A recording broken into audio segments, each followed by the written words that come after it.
जय गुरु गोरक्षनाथ दोस्तों, जय हिंद, जय भारत। मैं आपका साहिल सर फिर से हाजिर हूँ एक नए वीडियोस को लेकर के, एक नए टॉपिक को लेकर के। ठीक उसी तरह जैसे हम कल पढ़ रहे थे काव्य शास्त्र, यानी काव्य के लिए शास्त्र, संप्रदान तत्पुरुष, काव्य के लिए शास्त्र। राइट नाउ दोस्तों, काव्य के लिए शास्त्र, दैट इज कॉल्ड काव्य शास्त्र। सामासिक पद बन गया, कौन सा? काव्य शास्त्र। कवि में ये प्रत्यय लगाते ही दोस्तों काव्य शब्द की भी निर्मिति होती है और काव्य के लिए शास्त्र, और दोस्तों क्या बन के तैयार हो गया? सामासिक पद बन गया काव्य शास्त्र। काव्य शास्त्र में कल हमने पढ़ा अरस्तु का बेहतरीन सिद्धांत विरेचन। अरस्तु का कौन सा सिद्धांत पढ़ा हमने? विरेचन सिद्धांत। राइट, यानी काव्य शास्त्र के उस टॉपिक पर कल हमने गहनता से विचार किया था। Right now, right sir. काव्य के लिए शास्त्र यानी कौन से तत्वों को लेकर काव्य सुंदर बन सकता है। जैसे स्त्री के लिए भी सौंदर्य शास्त्र होता है, उसी प्रकार काव्य के लिए भी सौंदर्य शास्त्र होता है। इसी काव्य शास्त्र का दूसरा नाम दोस्तों सौंदर्य शास्त्र है। ये काव्य शास्त्र का सिनोनिज्म है, यानी पर्याय है, पर्यायवाची है, सिनोनिज्म। काव्य के लिए शास्त्र, और इसी काव्य शास्त्र का दूसरा नाम सौंदर्य शास्त्र है दोस्तों। कल हमने अरस्तु का विरेचन सिद्धांत पढ़ा। अरस्तु के बारे में हमने बहुत सारी बातें की कि 384 ईस्वी पूर्व, यानी आज से 2400 वर्ष पहले एथेंस में किसका जन्म हुआ? अरस्तु यानी अरिस्टोटल का जन्म हुआ। 384 ईस्वी पूर्व, ईसा से भी पहले, प्लस 2021वां वर्ष बीत रहा है, यानी 2400 वर्ष पहले दुनिया के सबसे बड़े अफलातून अरिस्टोटल पर कल हमने वक्तव्य जारी किया। हमने दोनों ने उसको ठीक से पढ़ा। आज हम फिर से पढ़ेंगे अरस्तु का नया सिद्धांत, अनुकरण सिद्धांत। अरस्तु का कौन सा सिद्धांत पढ़ेंगे आज? अनुकरण सिद्धांत पर बातचीत करेंगे। इसको ठीक से हम लोग विश्लेषित करेंगे, क्योंकि इन सिद्धांतों में मुख्यतः कथन पूछे जाते हैं कि कौन सा कथन अनुकरण सिद्धांत के संदर्भ में गलत है या कौन सा कथन सही है। इस पर अवलंबित जितने भी प्रश्न होते हैं वो पूरा विश्लेषित करने पर, पूरा एनालिसिस करने पर ही सामने आएगा। हालांकि ये सिद्धांत भी उन्होंने प्लेटो के अनुकृति सिद्धांत की व्याख्या करते समय दिया था। किसने? अरस्तु ने। राइट दोस्तों, अरस्तु का ये अनुकरण सिद्धांत भी प्लेटो के अनुकृति सिद्धांत की ही व्याख्या है। और जब प्लेटो ने ये कहा कि कवियों को तड़ी पार कर दो, मैं सिकंदर महान को अध्यादेशित करता हूं कि कवियों की कविता किसी भी देश के नागरिकों को दुर्बल बनाती है और गुलामी को सीधा निमंत्रण भेजती है, इस तथ्य के खिलाफ उन्होंने, यानी अरिस्टोटल ने जो सिद्धांत दिया उसे विरेचन सिद्धांत के नाम से जाना जाता है। प्लेटो ने एक सिद्धांत दिया अनुकृति। वो कहता है, कौन कहता है? प्लेटो कहता है कि वृक्ष ईश्वर की निर्मिति है। यानी वृक्ष को कौन बनाता है? ईश्वर बनाता है, प्रकृति बनाती है। इस वृक्ष को किसने बनाया है? ईश्वर ने बनाया। इस वृक्ष का जो बढ़ई होता है, यानी खाती जो होता है, कारपेंटर जो होता है, वो सुंदर सा पर्यंक बना देता है, यानी पलंग बना देता है। और कवि इस पलंग के सौंदर्य का वर्णन करता है। प्रथम सत्य, पहला सत्य ईश्वर प्लेटो के अनुसार, दूसरा सत्य ईश्वर की प्रतिकृति कौन? वृक्ष, और तीसरा सत्य पर्यंक यानी पलंग। और कवि इस पलंग के सौंदर्य का वर्णन करता है।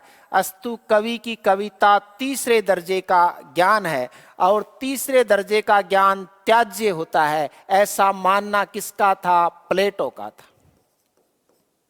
राइट, कवियों के प्रति उनकी धारणा भ्रामक थी। किसकी? प्लेटो की। प्लेटो की इसी अवधारणा को खंडित करते हुए किसने? उनके परम शिष्य अरिस्टोटल, अरस्तु ने कौन सा सिद्धांत दिया? अनुकरण सिद्धांत दिया, जिस पर हम बखूबी से विचार करेंगे दोस्तों।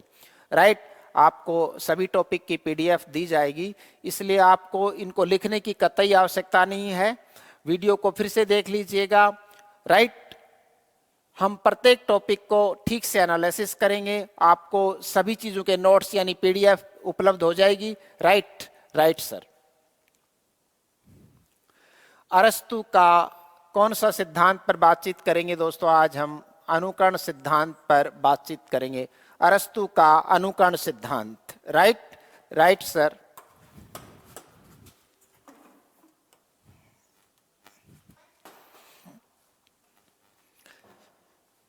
काव्य की आत्मा पर, हालांकि काव्य की आत्मा रस होती है, भारतीय काव्य शास्त्र में भी काव्य आत्मा पर बहुत सारा विमर्श हुआ है। काव्य की आत्मा पर विचार करते समय अरस्तु ने अनुकरण को काव्य की आत्मा घोषित किया। ये सबसे बेहतरीन क्वेश्चन है। क्वेश्चन नहीं होता दोस्तों, क्वेश्चन होता है। क्वेश्चन का मतलब तो तकिया होता है, ये क्वेश्चन है। काव्य की आत्मा पर विचार करते समय बात पर बखूबी से गौर करेंगे दोस्तों। अगर आपसे ये पूछा जाए कि अरस्तु ने अनुकरण सिद्धांत किस प्रसंग पर दिया, तो आपका सही उत्तर होगा काव्य की आत्मा पर विचार करते समय अरस्तु ने किसको, अनुकरण को काव्य की आत्मा घोषित किया। जाहिराना तौर पर एक सवाल पुटअप होता है कि अरस्तु ने निम्नांकित में से किसे काव्य की आत्मा घोषित किया? पहला ऑप्शन होता है विरेचन, दूसरा ऑप्शन होता है ट्रेजेडी यानी त्रासदी, तीसरा ऑप्शन होता है रस, और चौथा ऑप्शन है अनुकरण।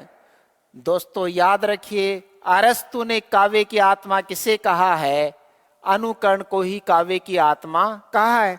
जैसे कुंतक ने वक्रोक्ति को कहा कि वक्रोक्ति जीवितम काव्यम।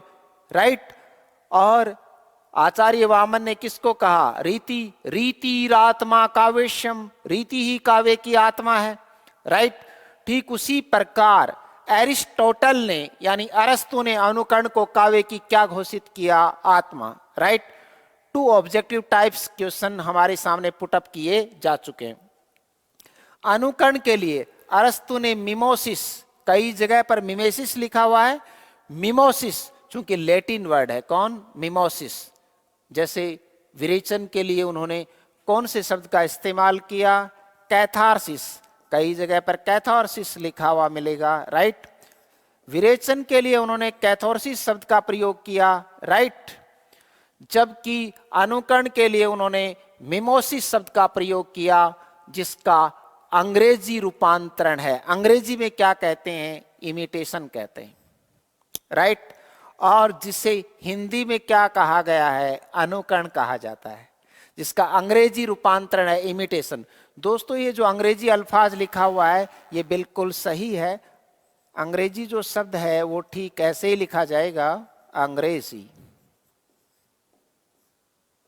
राइट, जो अमूमन लोग लिखते हैं ये वाला, ये सही नहीं है, अशुद्ध अल्फाज है ये चूंकि फ्रेंच भाषा का शब्द है अंग्रेजी, यानी इंग्लिश को फ्रेंच लैंग्वेज में, किसको दोस्तों? इंग्लिश को फ्रेंच लैंग्वेज में अंग्रेजी के नाम से जाना जाता है। हिंदी में इसी इंग्लिश को आंग्ल भाषा के नाम से जाना जाता है। कौन सी भाषा के नाम से? आंग्ल भाषा। राइट, अनुकरण के लिए एरिस्टोटल यानी अरस्तु ने किस शब्द का प्रयोग किया? मिमोसिस, जिसका अंग्रेजी रूपांतरण है इमिटेशन और इसका हिंदी रूपांतरण है अनुकरण।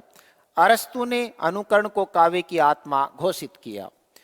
पाश्चात्य सौंदर्य शास्त्र, जैसा कि मैं पहले ही आपसे गुजारिश कर चुका हूं कि काव्य शास्त्र यानी काव्य के लिए शास्त्र, इसी का सिनोनिज्म है सौंदर्य शास्त्र। सौंदर्य शास्त्र, द एस्थेटिक्स।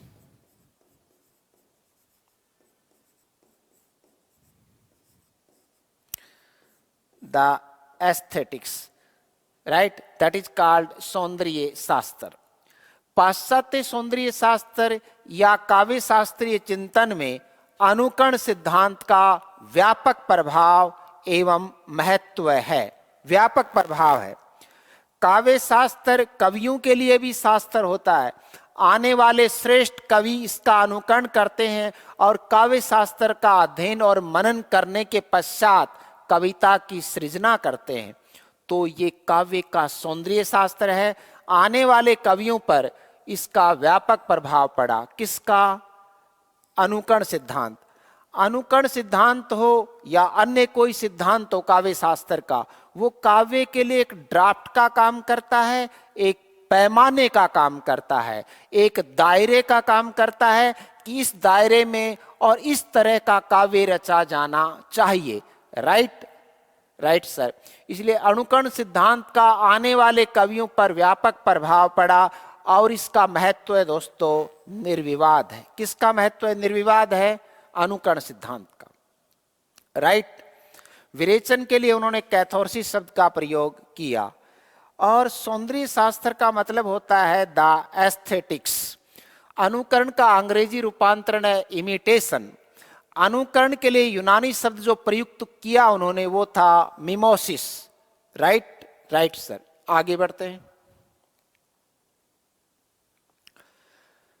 इस तथ्य का सूत्रपात कि किस प्रसंग पर बातचीत कब हो, एक्शन का रिएक्शन होता है, क्रिया की हमेशा प्रतिक्रिया होती है दोस्तों। तो राइट, इस तथ्य का सूत्रपात प्लेटो ने किया और कहा कि पहला सत्य वृक्ष है, दूसरा सत्य है सुंदर पर्यंक यानी सुंदर पलंग, जिसे किसने बनाया है? बढ़ई ने निर्मित, यानी कारीगर ने जिसे निर्मित किया है, कारपेंटर ने जिसे निर्मित किया है। और कवि उस पलंग के सौंदर्य का वर्णन अपनी कविता में करता है। किसमें करता है? अपनी कविता में करता है। अस्तु कवि की कविता सत्य से तिगुना दूर है और समाज के लिए हानिकारक है, ऐसा किसका मानना था? प्लेटो का। और उसका रिएक्शन ही अनुकरण सिद्धांत है, क्योंकि तीसरे दर्जे का ज्ञान पूर्णतया त्याज्य है, त्यागने योग्य है, ऐसा मानना अरस्तु के गुरु प्लेटो का था।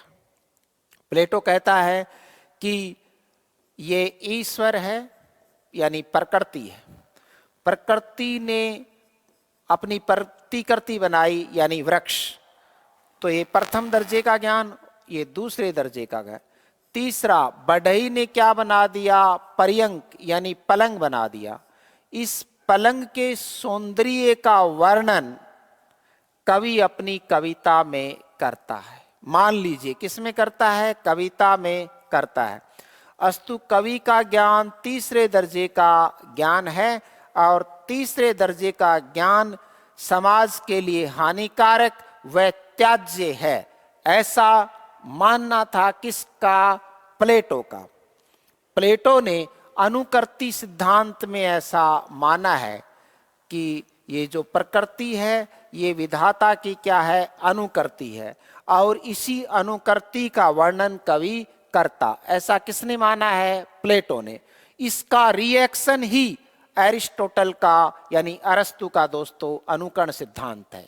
Right sir. आगे बढ़ें? Yes sir. प्लेटो की इस विचारधारा की व्यापक संदर्भों में व्याख्या, एक्शन का रिएक्शन होता है।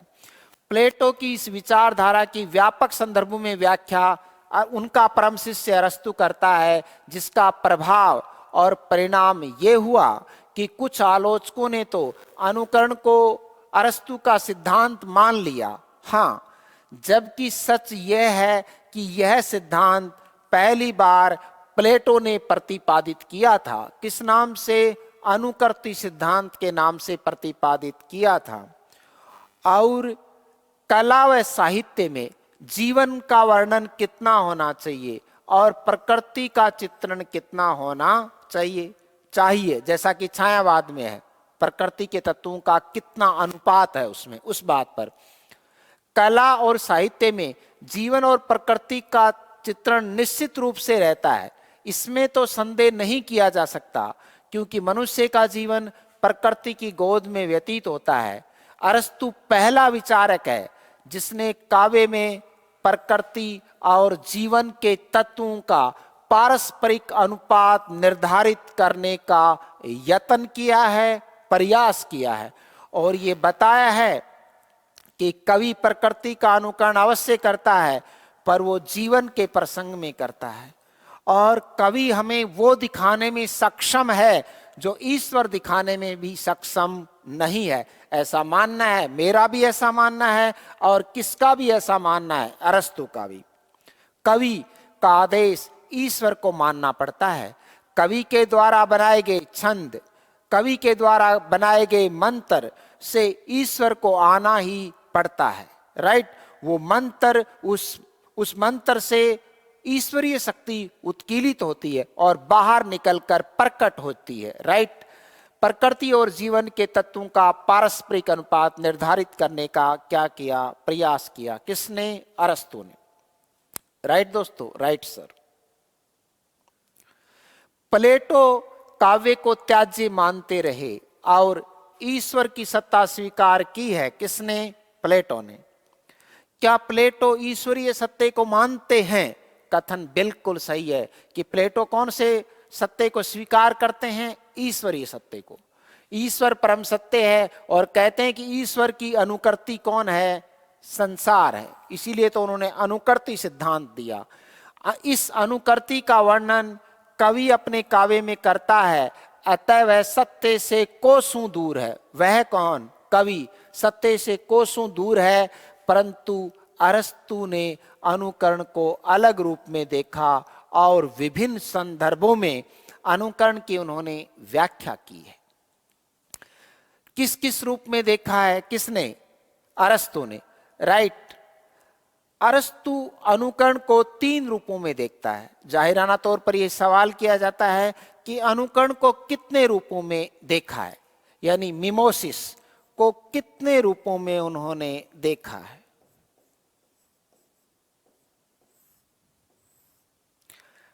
प्रथमतः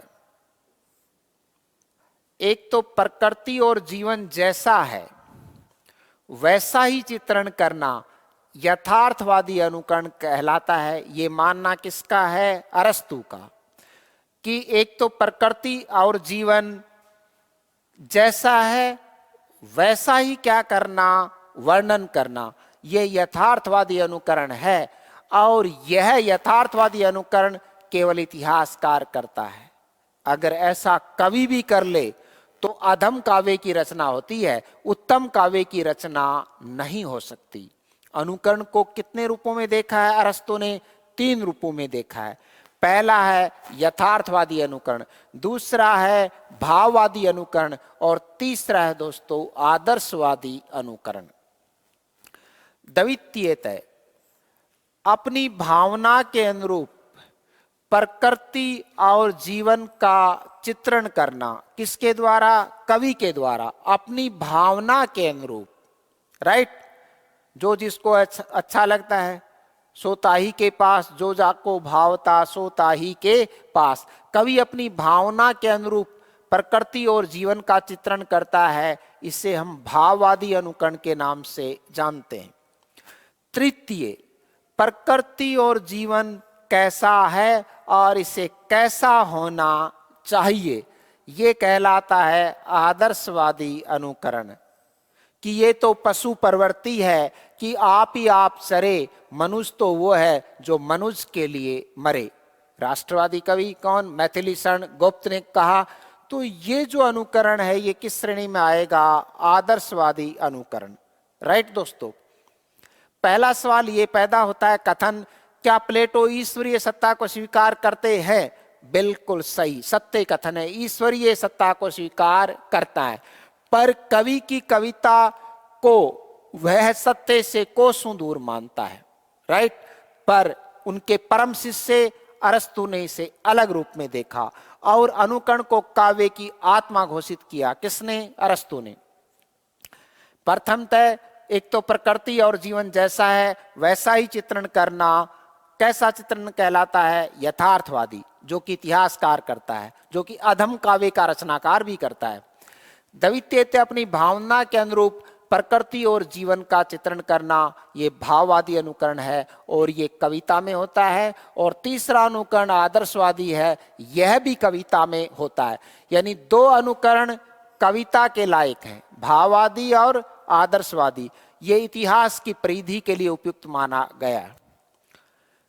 प्रथम अनुकरण इतिहासकार करता है, इसको जोड़ लेना, ये प्रत्यय है। चित्र में लगाने से चित्रकार, कहानी में कहानीकार, मूर्ति में मूर्तिकार, इतिहास में लगाने से इतिहासकार। प्रथम अनुकरण इतिहासकार करता है, दूसरा व तीसरा अनुकरण यानी भाववादी और आदर्शवादी अनुकरण कवि करता है। अपने आप में ये सवाल है कि कवि कथन है कि कवि भाववादी व आदर्शवादी अनुकरण करता है, बिल्कुल सही है। कौन सा अनुकरण करता है कवि? या तो भाववादी करता है या आदर्शवादी। अरस्तु ने अनुकरण के कितने सोपान माने हैं? 3, यथार्थवादी, भाववादी और दोस्तों कौन सा? आदर्शवादी। Right now, right sir. अरस्तु ने माना है कि कवि हमें वो दिखाता है जो ईश्वर दिखाने में असमर्थ है। यानी मन में जितनी भी गुफाएं होती हैं, मानव मन की गुफाओं को खोलने में केवल और केवल कवि ही सक्षम है। अन्यथा कुंती ने अंत समय तक भी नहीं बताया था कि कर्ण मेरा पुत्र है। पर महाभारत के पश्चात जब तिलांजलि दे रहे थे, तब भगवान कृष्ण पूछते हैं, उनसे सवाल करते हैं कि कुंती, हे बुआ कुंती, उनको भी याद कर लो जिस किसी को और तिलांजलि देनी हो। बार बार कहने पर मन की गुफा उमड़ पड़ती है और वो कहती है अपने पुत्रों से कि अपने ज्येष्ठ भ्राता कर्ण को भी क्या देओ? तिलांजलि देओ। राइट। तो जो हमें ईश्वर नहीं दिखाता, वो दिखाने में सक्षम होता है कौन? कवि। अरस्तु ने माना है कि कवि हमें वो दिखाता है जो ईश्वर दिखाने में असमर्थ है। अर्थात कवि प्रकृति के अभावों की क्या करता है? पूर्ति करता है। सर, प्रकृति के अभाव, मान लीजिए कोई लड़का काला है तो गीत गाता है, काले हैं तो क्या हुआ, दिल वाले हैं। राइट। तो प्रकृति अभाव की वो इस गीत के माध्यम से क्या कर रहा है? पूर्ति कर रहा है, अभावों की पूर्ति करता है। अतः कवि का काव्य ईश्वरीय शक्ति का पुनरुत्पादन करता है। कौन सी शक्ति का? ईश्वरीय शक्ति का पुनरुत्पादन करता है। कैसे? महात्मा बुद्ध को खीर खिलाने जाती है एक लड़की, एक अल्हड़ लड़की, और भगवान महात्मा बुद्ध जिस जिस पेड़ के नीचे बैठ करके तपस्या करते थे, उस पेड़ के नीचे वो जाती है खीर लेकर के, लेकिन अंततः वो मिलते नहीं हैं। जब वो मिलते नहीं हैं, इससे पहले का क्या घटनाक्रम है कि उसके शरीर पर जो एक बहुत बड़ा फोड़ा था, नासूर था उस अल्हड़ लड़की के, वो फोड़ा ठीक हो गया, उसका दर्द क्या हो गया? कम हो गया। तो जहां तपस्या करते थे कौन? राजकुमार सिद्धार्थ उर्फ महात्मा बुद्ध, वहां खीर का प्याला लेकर के खड़ी हो गई और कहने लगी, बोधि वृक्ष तल ढूंढ रही है, लिए सुजाता खीर तुम्हें, इन अधरों की प्यास बुझाऊं, इन गुल्फों की मुहर लगाऊं, गई वेदना अब क्या गाऊं, मधुर हुई मुस्कान अब तो पधारो भव भव के भगवान। तब उसके सामने प्रकट होते हैं कौन? महात्मा बुद्ध प्रकट होते हैं, भगवान बुद्ध प्रकट होते हैं। दोस्तों, काव्य ईश्वरीय शक्ति का पुनरुत्पादन करता है। यह आपूर्ति यानी प्रकृति जो कमी छोड़ देती है, यह आपूर्ति केवल और केवल, सिर्फ और सिर्फ, महज और महज, फकत और फकत, केवल और केवल कवि के द्वारा ही संभव है। केवल में ये प्रत्यय लगाने पर केवल्य बन जाएगा, जिसकी प्राप्ति भगवान महावीर को हुई थी। आपूर्ति केवल कवि के द्वारा ही संभव है, क्योंकि कवि के पास एक मूर्ति विधायनी शक्ति होती है। सर, कौन सी मूर्ति विधायनी शक्ति होती है? बिंब की शक्ति होती है उसके पास, बिंबात्मकता होती है, बिंब की शक्ति होती है।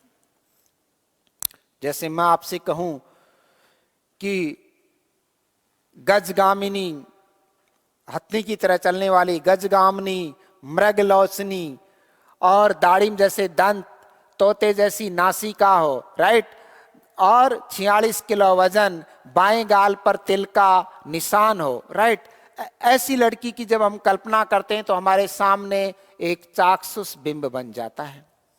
उसी प्रकार कवि ईश्वरीय बिंब का क्या करता है? निर्माण करता है। जैसा कि दिनकर लिखते हैं उर्वशी के लिए, और राजा पुरुरवा के मुख से कहलवाते हैं, एक मूर्ति में किस भांति सिमट गई सिद्धियां सारी, एक मूर्ति में किस भांति सिमट गई सिद्धियां सारी, कब था ज्ञात मुझे इतनी सुंदर होती है नारी। राइट, रामधारी सिंह दिनकर ने ये उर्वशी में लिखा है, और ये पंक्तियां उर्वशी का केंद्र बिंदु है। राइट, कि एक मूर्ति में किस भांति सिमट गई सिद्धियां सारी, एक मूर्ति में किस भांति सिमट गई सिद्धियां सारी, कब था ज्ञात मुझे इतनी सुंदर होती है नारी। राइट, रामधारी सिंह दिनकर। दोस्तों, हाँ सर, गला थोड़ा बेवफा है, बेवफाई के दौर से गुजर रहा है, धीरे धीरे ठीक होगा। कवि के पास एक बिंबात्मक शक्ति होती है, एक मूर्ति विधायनी शक्ति होती है, अतः शब्दों के माध्यम से हमें वो दिखाता है जिसे ईश्वर दिखाने में भी दोस्तों क्या नहीं है, सक्षम नहीं है। राइट, कवि स्वयंभू होता है, कवि ब्रह्मा होता है। इसीलिए तो ब्रह्मा जी को भी सनकादिक ऋषि के पास जाना पड़ा था। ऋषि का मतलब कवि, ऋषि पढ़ने वाला, ऋषि यानी वेद। सनकादिक के पास गए कौन? ब्रह्मा जी। कहा कि मैं ज्ञान को फैलाऊंगा। सनकादिक ऋषि ने कहा कि आप मौन रहते हैं, आप ज्ञान का फैलाव नहीं कर पाएंगे। ब्रह्मा जी ने कहा नहीं, मैं करूंगा। लेकिन जब ये कार्य ब्रह्मा जी से पूर्ण नहीं हो पाया तो उन्होंने ये कार्य मुनियों को दिया। लेकिन मुनि में ऐ प्रत्यय लगा दो, मौन। मुनि वो है दोस्तों, मुनि वो है जो क्या रहता है? मौन। तो मुनियों के द्वारा भी ये कार्य संभवा नहीं हुआ। तो सर फिर क्या किया ब्रह्मा जी ने? एक मानस पुत्र पैदा किया। कौन सा? नारद। लेकिन नारद ने कहा कि कोरा ज्ञान यानी रसहीन ज्ञान का कभी फैलाव नहीं हो सकता, इसलिए मानस पुत्री पैदा की। कौन सी? सरस्वती। सरस्वती। इसीलिए दोस्तों आप हनुमान चालीसा में पढ़ते हैं, सनकादि ब्रह्मादि मुनीसा नारद सारद सहित अहिसा। राइट, सनकादि ब्रह्मादि मुनीसा नारद सारद सहित अहिसा। राइट, अतः शब्दों के माध्यम से कवि हमें वो दिखाता है जिसे ईश्वर भी दिखाने में सक्षम नहीं है। कवि के पास शब्द योजना होती है। सर समझे नहीं। मान लीजिए मैं कहूं, किसको कहूं? आपको कहूं कि पानी पिला दीजिए, तुम्हारे पास बहुत पानी है। और एक ऐसे कहूं, तू प्यार का सागर है, तेरी एक बूंद के प्यासे हम। तो ये शब्द योजना, ये कौन सी योजना है? शब्द योजना। मैं शब्द योजना के बारे में और बातचीत अभी आपसे कर रहा हूं। मान लीजिए मैंने किसी को कहा कि मैं तुझे सांझ सवेरे, दिन में तो लावणी करूंगा, मैं तुझे सांझ सवेरे चाहूंगा। कितने शब्द हो गए? 1 2 3 4 और 5। इनको उल्टा कर लो, इन्हीं शब्दों को। देखिए, चाहूंगा मैं तुझे सांझ सवेरे, शब्द उतने ही हैं। चाहूंगा शब्द को मैंने पहले स्थान पर ले आया, और इस योजना का नाम ही तो क्या है? शब्द योजना है। चाहूंगा मैं तुझे सांझ सवेरे। दोस्तों, शब्द वोकैबुलरी पावर सबके पास होती है, शब्द संपदा सबके पास होती है, पर उसकी योजना सबके पास नहीं होती। कवि के पास शब्द योजना होती है, जिसके द्वारा वह मानव मन की गुफाओं को खोलने में समर्थ है। किसकी गुफाओं को खोलने में समर्थ है? मानव मन की गुफाओं में जितने सत्य अनुभूत हैं, और जिस कड़वे सत्य को भी, जिस कटु अनुभव को भी मनुष्य ने पी रखा है, उस कड़वे अनुभव को भी बाहर निकाल देता है। सर जैसे दोनों ने किया था प्यार, मगर तू भूल गई मुझे याद रहा। तो ये मन की गुफाओं को खोलने के पश्चात इस सत्य को बाहर निकाला गया। दोनों ने किया था प्यार, मगर तू भूल गई मुझे याद रहा। कवि के पास शब्द योजना होती है, जिसके द्वारा वह मन की गुफाओं को खोलने में क्या है? सक्षम है। मन में इतनी गुफाएं हैं कि समस्त पृथ्वी का परिमाप भी उसमें समा जाए, तो भी इतनी गुफाएं होती हैं, इतनी बातें उसके अंदर अनुभूत शक्ति के रूप में होती हैं कि जिनको कभी किसी ने बताया ही नहीं। अरस्तु पहला विचारक है। सर समझे नहीं, किस प्रकार का पहला विचारक है? कविता पर पहले पाबंदियां थी। सर समझे नहीं, दार्शनिक जिस कविता को अच्छा मानते थे वही कविता प्रकट की जाती थी। राजनीतिज्ञों के लिए जो कविता हानिकारक थी उस पर पाबंद लगा दिए जाते थे। नीति शास्त्री, एथिक्स के जन्मदाताओं ने कविता पर विभिन्न प्रकार की पाबंदियां लगा रखी थी, जबकि कविता तो परम सत्य है। अरस्तु पहला विचारक है जिसने कविता को दार्शनिकों, राजनीतिज्ञों और नीति शास्त्रियों के चुंगल से मुक्त करा दिया। और ये कथन सर्वदा सत्य है कि अरस्तु पहला विचारक है जिसने किसको? कविता को दार्शनिकों, फिलोसफरों, राजनीतिज्ञों और नीति शास्त्रियों के चुंगल से क्या करा दिया? मुक्त करा दिया। और ये स्पष्ट घोषणा की कि कवि हमें वो दिखाने में सक्षम है जो ईश्वर दिखाने में सक्षम नहीं है। कवि की कविता ईश्वरीय शक्तियों का पुनरुत्पादन है। राइट, ईश्वरीय शक्तियों का क्या है? पुनरुत्पादन है। कवि का आदेश ईश्वर को भी मानना पड़ता है। राइट, ऐसा मानना किसका? अरस्तु का। हाँ, वो ये मानता है कि कवि अनुकरण अवश्य करता है, पर वो एक अवलंब के रूप में अनुसरण करता है। किसके रूप में? अवलंबन के रूप में, आलंबन के रूप में नहीं करता है। आगे बढ़ते हैं दोस्तों। अरस्तु का मानना है कि प्रकृति में भी अपूर्णता होती। अरस्तु का मानना है कि प्रकृति में अपूर्णता होती है। उस अपूर्णता को कवि ढक देता है। उस अपूर्णता को कवि क्या कर देता है? ढक देता है। पहाड़ उतना सुंदर नहीं होता जितना कि कविता में दिखाया जाता है कि हिमगिरी के उतंग शिखर पर बैठ शिला की शीतल छां, एक पुरुष भीगे नैनों से देख रहा था प्रलय परवाह। राइट, पंत को भी अंत में कहना पड़ा, सुमन सुंदर विहग सुंदर पर मानव तुम सबसे सुंदरतम। सुमन यानी फूल, सुमन सुंदर विहग सुंदर पर मानव तुम सबसे सुंदरतम। हालांकि पंत पहले क्या कहते हैं कि बाले तेरे बाल जाल में कैसे उलझा दूं लोचन, भूल अभी से इस जग को। इस जग को यानी किसको? प्रकृति को। लेकिन बाद में उन्हें कहना पड़ा कि सुमन सुंदर विहग सुंदर पर मानव तुम सबसे सुंदरतम। ये किसकी पंक्ति है दोस्तों? सुमित्रानंदन पंत, जिनका वास्तविक नाम गुसाई दत्त था। जिनका वास्तविक नाम दोस्तों क्या था? गुसाई दत्त था। अल्मोड़ा में पैदा हुए गुसाई दत्त, जो कि सुमित्रानंदन पंत के नाम से काव्य की दुनिया में आते हैं, और ये लोकायतवादी कवि हैं। अरस्तु का मानना है कि प्रकृति में अपूर्णता होती है, उस अपूर्णता को कवि ढक देता है या पाट देता है। उस अपूर्णता, जो प्रकृत अपूर्णता है, उसको भी ढक देता है। अर्थात प्रकृति में षड रस है। सट से बनता है सट रस। प्रकृति में कितने प्रकार के रस पाए जाते हैं? 6 प्रकार के। यानी कितने प्रकार के रस पाए जाते हैं? 6 प्रकार के रस पाए जाते हैं। किसमें? प्रकृति में। जबकि कविता में 9 रस हैं। बात पर पूरा गौर करेंगे, सुनेंगे। आज हिंदी में 11 रस हैं। वात्सल्य और भक्ति। वात्सल्य विश्वनाथ ने जोड़ दिया, नया रस। वात्सल्य और भक्ति को मिलाकर हिंदी में कितने रस हैं? वर्तमान में 11।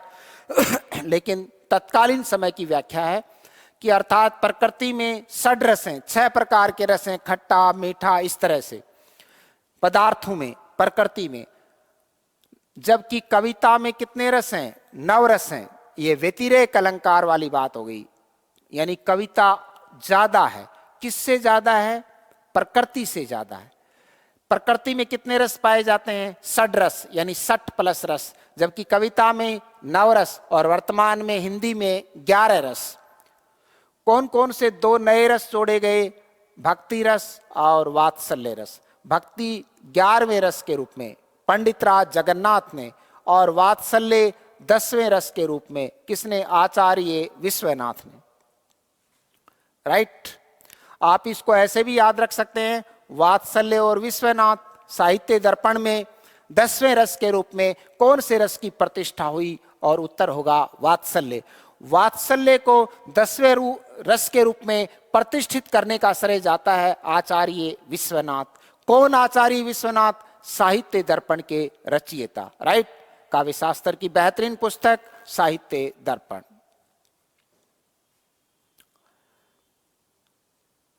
ईश्वर से भी ज्यादा देता है कौन? देता है ईश्वर से भी ज्यादा कौन देता है? कवि देता है। अरस्तु का मानना है कवि, कवि में ये प्रत्यय लगा दें तो काव्य। दोस्तों हाँ सर, कवि में ये प्रत्यय प्रयोगित होने पर जिस शब्द की निर्मित होगी दैट इज कॉल्ड काव्य। अरस्तु का मानना है कि कवि वस्तुओं को यथास्थिति एज इट इज यथास्थिति रूप में वर्णित नहीं करता। अगर कवि काव्य को यथास्थिति रूप में वर्णित कर दे तो वो या तो इतिहास है या फिर अधम काव्य है। कौन सा काव्य है? अधम काव्य। यथास्थिति रूप में वर्णित नहीं करता अर्थात कविता के संदर्भ में जीवन के भावों से, कविता के संदर्भ जीवन के भावों से जोड़ते हुए उसे व्यक्त करता है। किसे जोड़ते हुए? जीवन के भावों से उसे जोड़ते हुए। सर कैसे? दुख ही जीवन की कथा रही, क्या कहूं आज जो नहीं कही। Right right. तूफान कितना भी हो, अब देखिए प्रकृति है, तूफान तो एक प्रकृति है।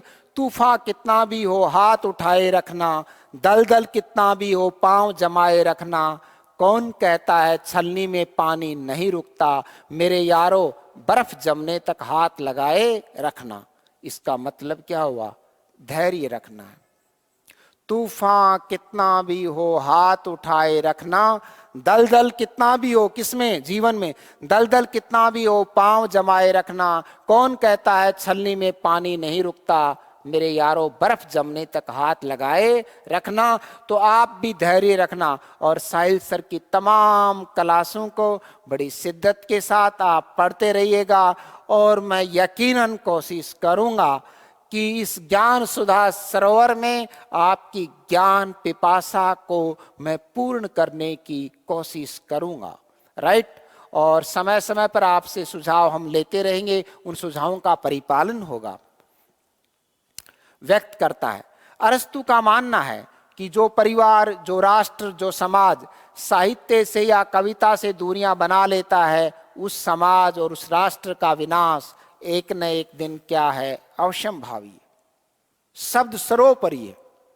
अगर आप ये मानते हैं कि आपके घर पर नकारात्मक शक्तियां हैं तो हनुमान चालीसा का पाठ कर दिए 40 बार शनिवार को। कितनी बार? इसीलिए तो वो 40 है। नैन 25 ही है, शिवा 52 है, हनुमान क्या है? 40 है, राइट। 40 बार पाठ करने से नकारात्मक शक्तियां दूर चली जाएंगी, क्योंकि शब्द ही दोस्तों क्या है? सर्वोपरि है। कुछ लोगों को ऐसा लगता है कि किसी ने उसके ऊपर जादू टोना अथवा मंत्र शक्ति का प्रयोग कर दिया। चाहे कोई आप पर कितनी मंत्र शक्ति का प्रयोग कर दे, दोस्तों आप किसको पढ़ते रहें? राम रक्षा स्रोत। दुनिया में आपका ईश्वर भी कुछ नहीं बिगाड़ सकता, क्योंकि राम से बड़ा राम का नाम है। आप राम रक्षा स्रोत का पाठ करते रहें। किसी ने भी आप पर कुछ कर दिया है, यकीनन उसका कोई प्रभाव आप पर नहीं पड़ेगा। इसीलिए कहा है कविता से दो, कविता है वो भी राम रक्षा स्रोत अपने आप में क्या है? कविता है। गीता अपने आप में क्या है? एक कविता है। अरस्तु का मानना है गीता एक दिन की कविता होती तो वो गीत होता, उसे 18 दिन तक गाया तो गीत से क्या बन गया? गीता। अरस्तु का मानना है कि जो परिवार, राष्ट्र व समाज साहित्य या कविता से दूरी बना लेता है, उसका एक न एक दिन विनाश अवश्यंभावी है। राइट दोस्तों? Right sir. आगे बढ़े? यस।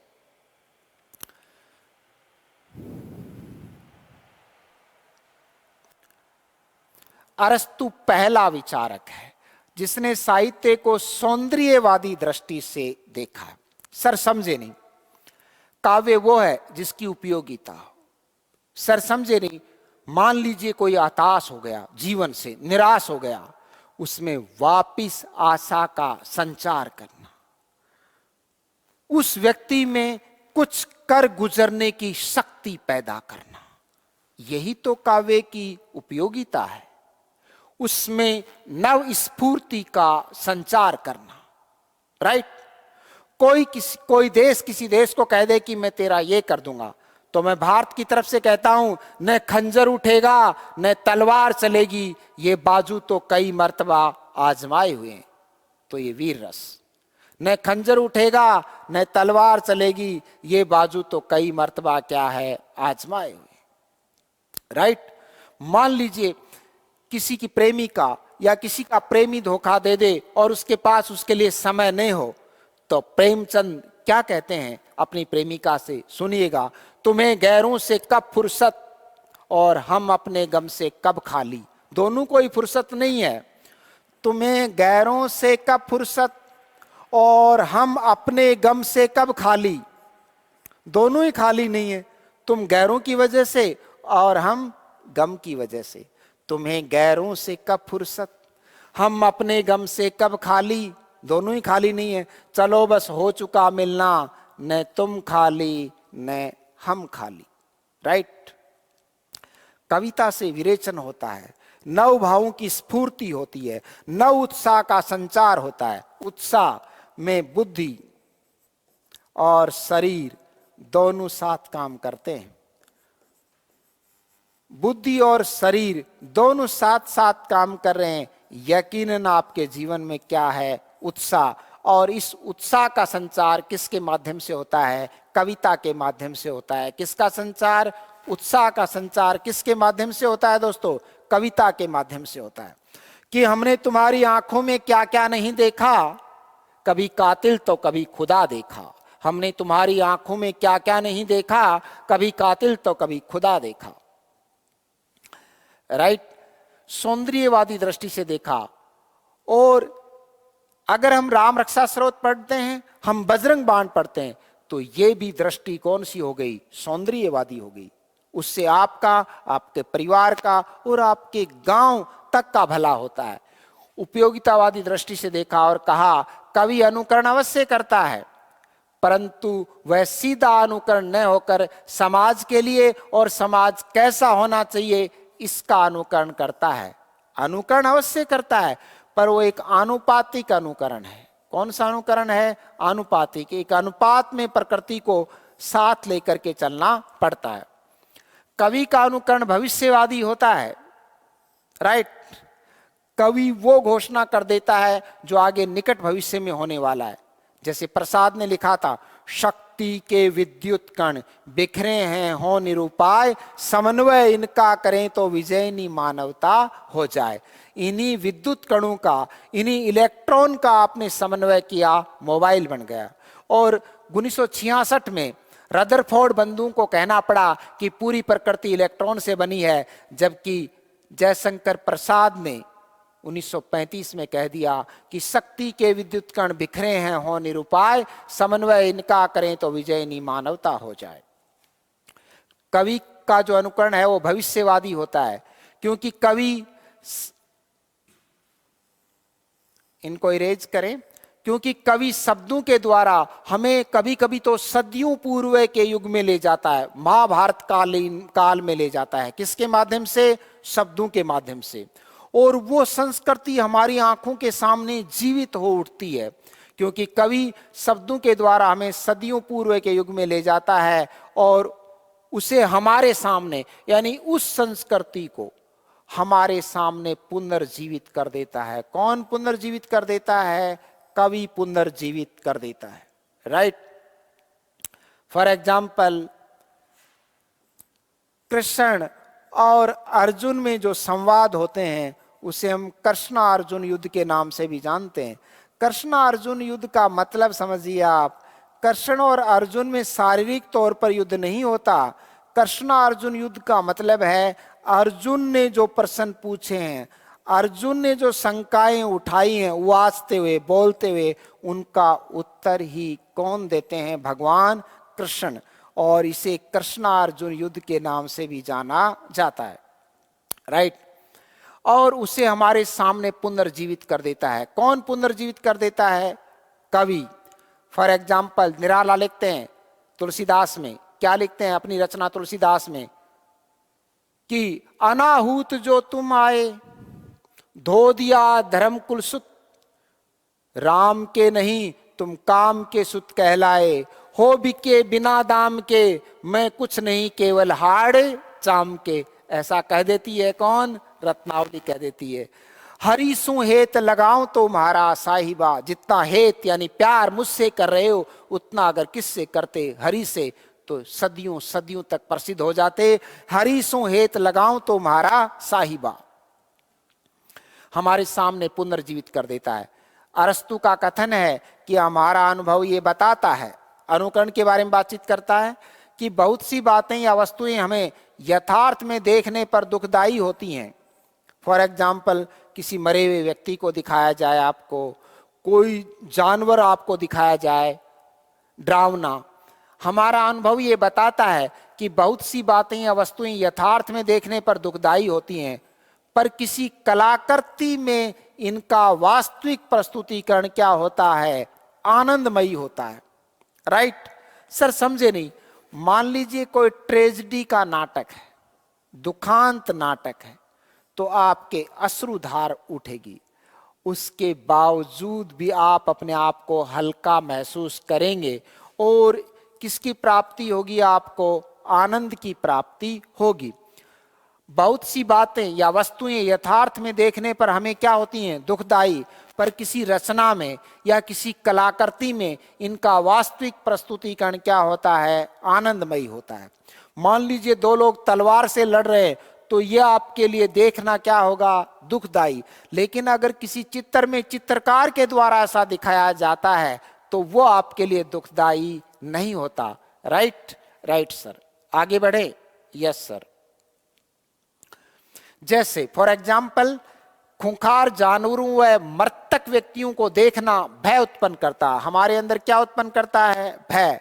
और भय ही सबसे बड़ा न्याय है। अब्राहम लिंकन, राम भी कहते हैं भय भिन्न होत न प्रीत। जैसे खूंखार जानवरों व मृतक व्यक्तियों को देखना भय उत्पन्न करता है, पर किसी रचना, कलाकृति या चित्र में उसे देखना भय उत्पन्न नहीं करता। उसको देखने से हमारी भावना का परिष्कार होता है, विरेचन होता है। अरस्तु के विचार से विषादांत नाटक, विषाद, विषाद यानी दुख, वी प्लस साद, साद का मतलब होता है दुख, ये सलाद नहीं साद है। अव लगा दें तो अवसाद, वी लगा दिया तो विषाद।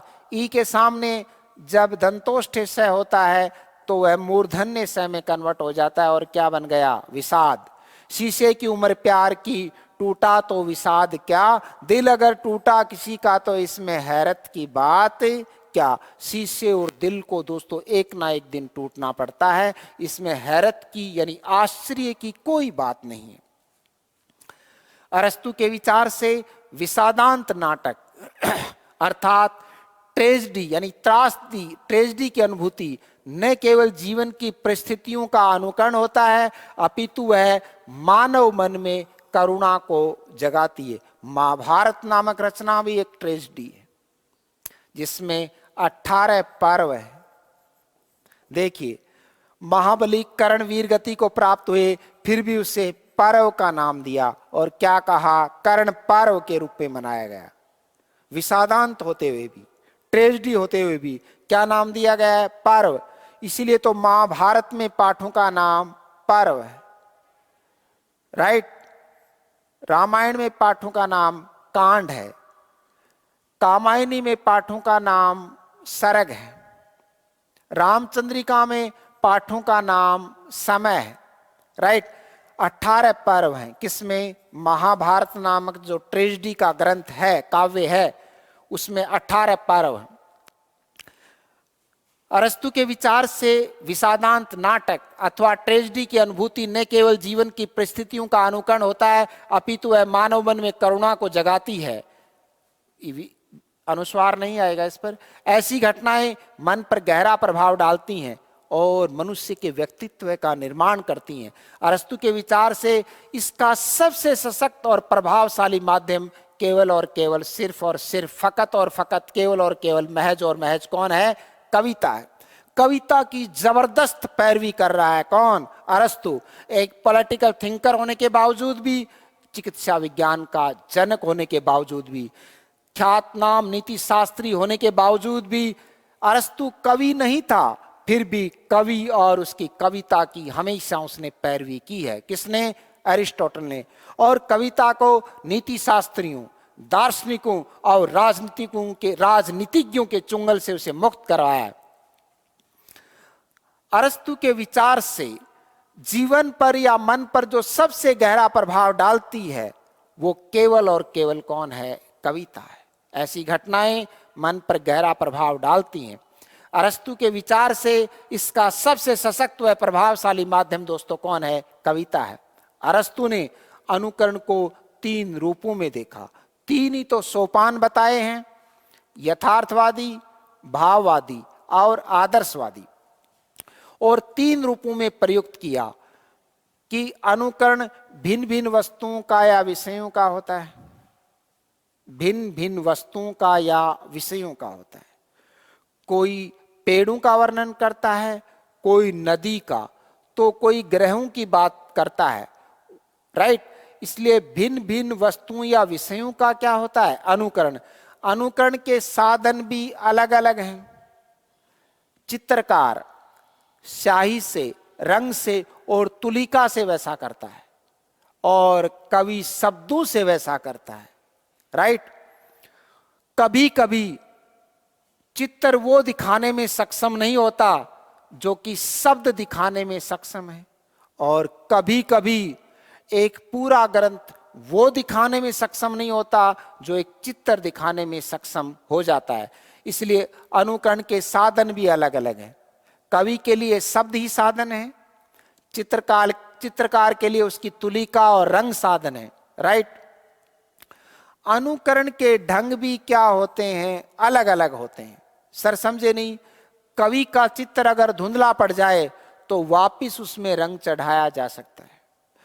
कवि के चित्र को कोई व्यक्ति यह कह दे कि आपने यहां पर गलत रंग प्रयुक्त कर दिया तो वो उस रंग को बदल सकता है, लेकिन कवि अपने शब्दों को इस तरह बदल नहीं सकता है। संपूर्ण कविता और संपूर्ण काव्य का सांचा ढांचा ही बदल जाता है। इसलिए अनुकरण के ढंग भी क्या होते हैं? अलग अलग होते हैं।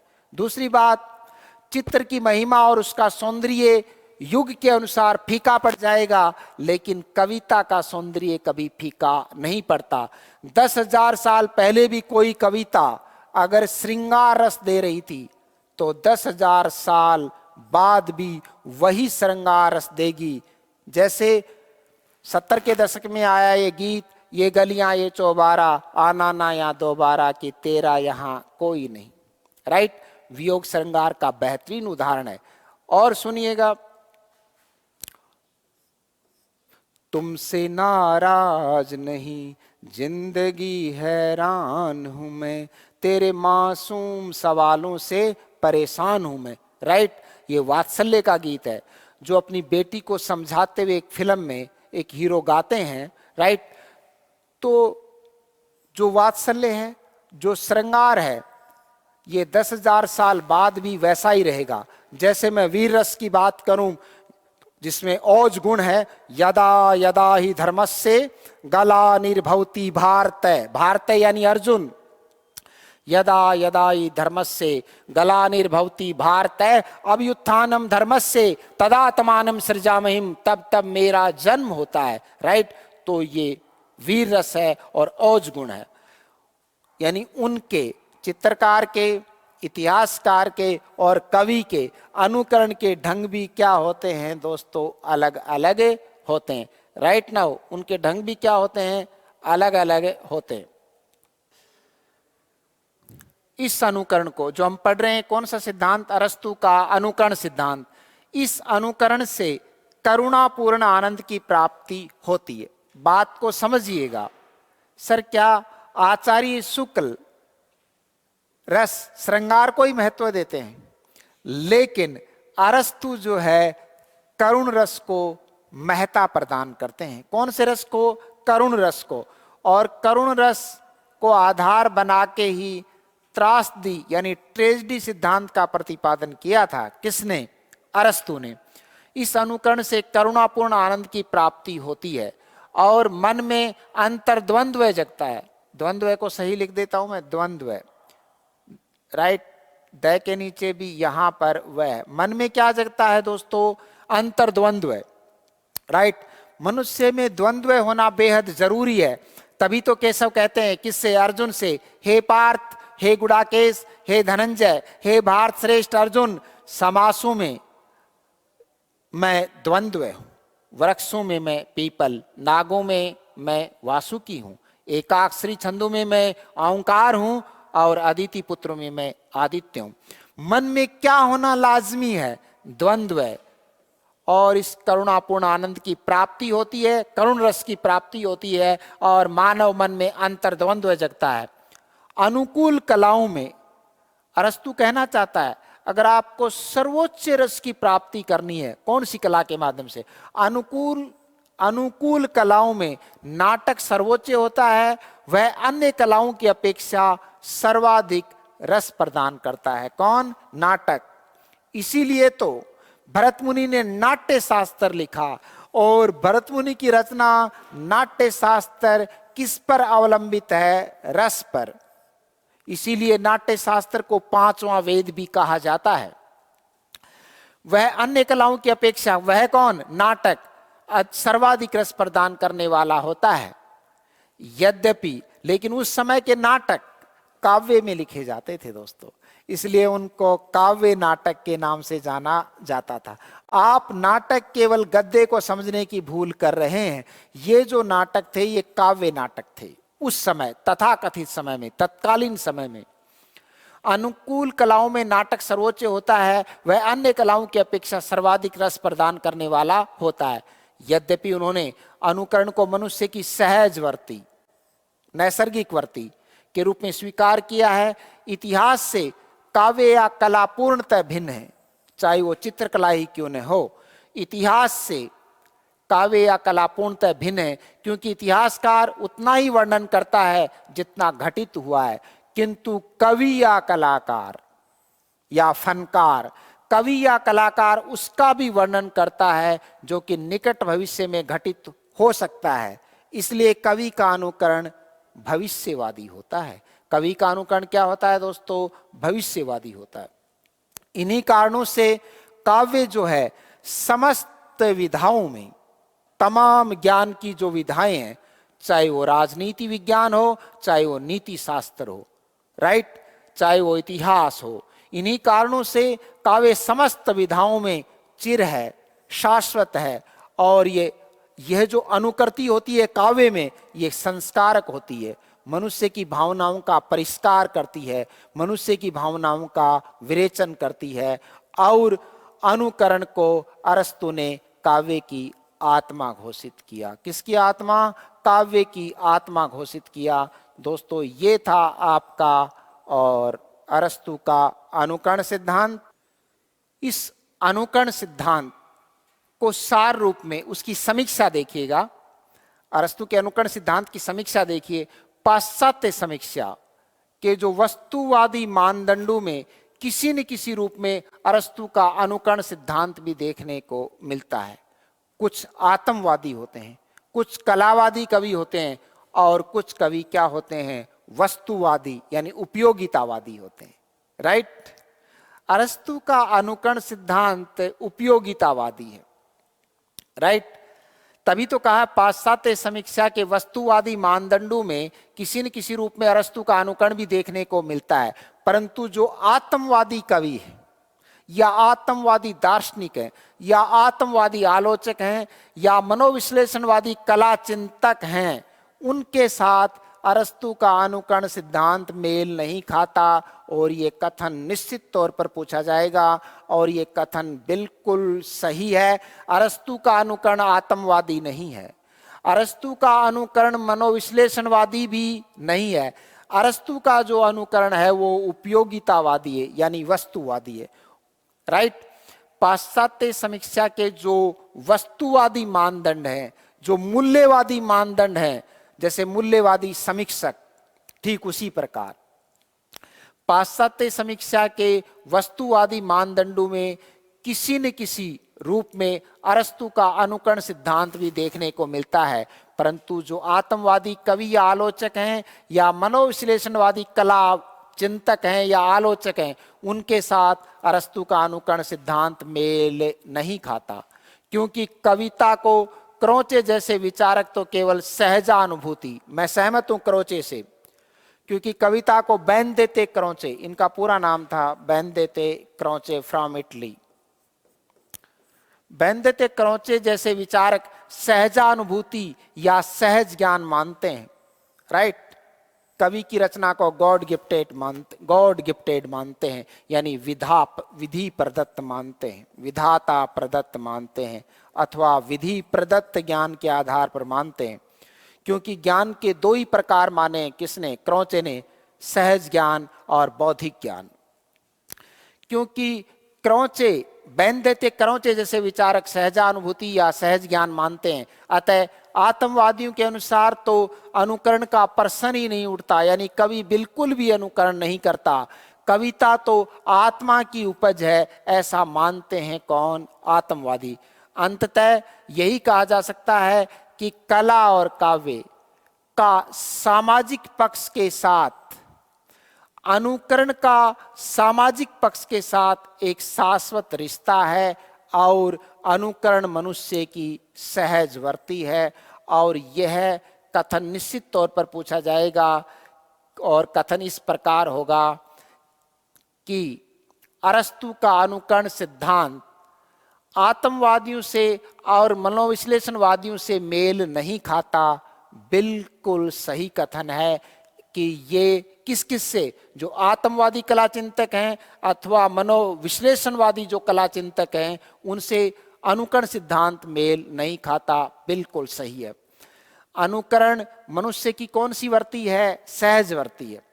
ये दृष्टांत दिया है कि बेनेदेत्तो क्रोचे जैसे विचारक कविता को केवल किस पर अवलंबित मानते हैं, सहज ज्ञान पर, गॉड गिफ्टेड ज्ञान पर ही अवलंबित मानते हैं। अस्तु समीक्षा जगत में, क्रिटिसिज्म में, आलोचना जगत में अरस्तु के अनुकरण सिद्धांत का महत्व निर्विवाद है। मतलब किसी रचना को देखते समय हमें इस तथ्य पर भी गौर करना चाहिए, किसी कविता का मूल्यांकन करते समय, कि उसमें प्रकृति का कितना अनुकरण हुआ है या नहीं हुआ। अनुकरण सिद्धांत का महत्व निर्विवाद है। अरस्तु पहला विचारक है जिसने कविता को महिमा मंडित किया, पहला दार्शनिक है, पहला विचारक है। चूंकि ये कवि नहीं है इसलिए कहना पड़ रहा है कि अरस्तु पहला विचारक है जिसने कविता को महिमा मंडित किया। कविता को दार्शनिकों, राजनीतिज्ञों और दर्शन शास्त्रियों एवं नीति शास्त्रियों के चुंगल से मुक्त करवाया, जिसने कविता को महिमा मंडित किया और संपूर्ण संसार को उसकी उपयोगिता, उसकी यानी कविता की उपयोगिता या उसके सौंदर्य से दोस्तों क्या करवाया, अवगत करवाया। ये था दोस्तों अरस्तु का अनुकरण सिद्धांत। और इस अनुकरण सिद्धांत पर आधारित जितने भी वस्तुनिष्ठ प्रश्न होंगे, यानी वस्तु पर केंद्रित, ऑब्जेक्ट पर केंद्रित प्रश्न होंगे, आपको निश्चित तौर पर सारे करवाए जाएंगे। उनकी पीडीएफ मुहैया करवाई जाएगी और डाउट क्लासेज में आपके जो भी डाउट होंगे उन्हें क्लियर करेंगे। मैं ये समझता हूँ कि मैं इस ज्ञान पिपासा में आपका सहयोग करूँगा। ये ज्ञान सुधा सरोवर में, ये ज्ञान सुधा सरोवर आपका हमेशा स्वागत करता रहेगा और एक कोशिश करेंगे जो ज्ञान मुझे आता है उसको ठीक से मैं आप तक पहुंचा सकूं, आप उसे ठीक से आत्मसात कर सकें। That's all, time is over. मैं आपका साहिल सर।